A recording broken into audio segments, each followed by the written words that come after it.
Hey guys, and welcome to Day by David. Now, I'm sorry for only putting up one video last week, but I had a lot of stuff going on and was really busy. But, hooray, hooray, I'm back now with a video for today. Woo!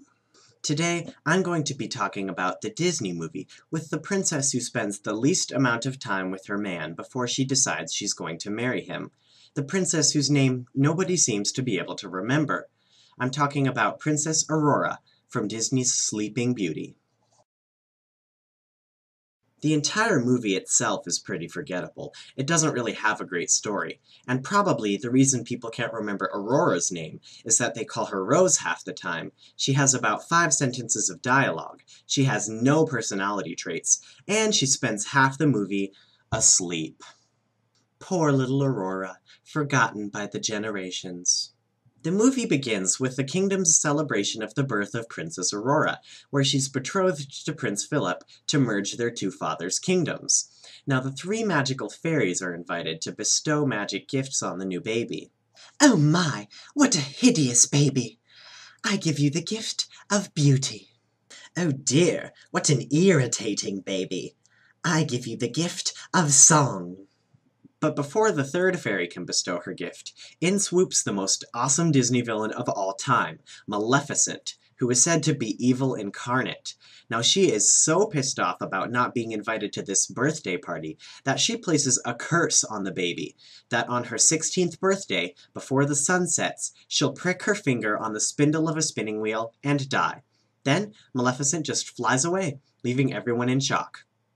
Pretty cool villainry if you ask me. The king and queen panic and ask the 3rd fairy to take away the curse, but she can't. All right, little baby. Since I can't actually take away the curse, I'll make it so that instead of dying, you fall asleep, and only true love's kiss can wake you up. Bippity-boppity-boo.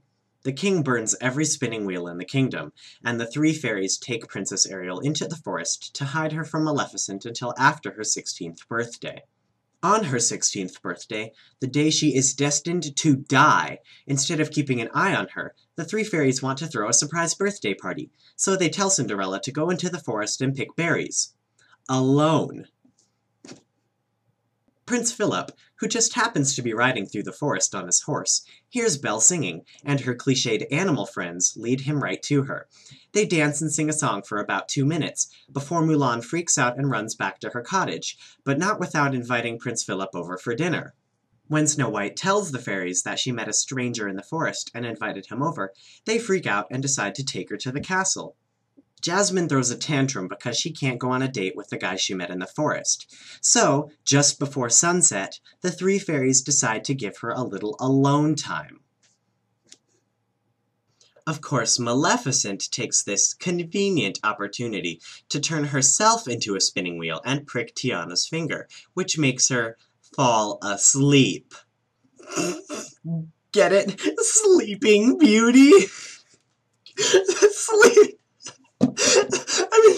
Sleeping. Okay. So the fairies randomly decide to put the entire kingdom in a magical coma until true love's kiss can break the spell. Now before everyone falls asleep, they find out that it was actually Prince Philip that Pocahontas fell in love with in the forest. The prince shows up at the cottage, hoping to have a romantic dinner date with a beautiful maiden, only to be captured by Maleficent so that he can't break the spell. But fortunately for him, the 3 fairies set him free and give him a magical sword and shield. As Prince Philip races toward the castle, Maleficent turns herself into this awesome, enormous, evil dragon of doom that breathes green fire. I mean, come on, how awesome is green fire? There's an epic battle scene between Prince Philip and the mighty dragon, before the fairies remember that they have magical powers, and use a spell to make the sword fly into Maleficent's heart, which makes her fall off a cliff and die. A Disney villain falling off a cliff and dying? Say what? That never happens. Prince Philip arrives at the castle and finds Rapunzel sleeping peacefully in a bed. Then he gives her true love's kiss, and everybody wakes up. And would you look at that, the 2 strangers who fell in love in the forest just happened to be the prince and princess who were betrothed at the beginning of the movie. How convenient! And then Prince Philip and Princess Aurora have the most adorable romantic wedding ever, and they live happily ever after. The end. Pretty forgettable. I watched this movie 4 days ago, and in order to make this day-by-day video, I literally had to look up a summary of the movie on Wikipedia, because all I remember is an awesome curse and an awesome dragon, and a bunch of boring stuff in between. Now, what was that princess's name again? Well, whoever she is, I do remember that she was 16, and she spent all of 2 minutes with a man before she decided she wanted to marry him. At least Cinderella spent a few hours, and Ariel spent a few days with their princes before they thought they were in love. That's it for today, guys. Thanks so much for watching, and I hope your day is better than the protective skills of those airheaded little fairies.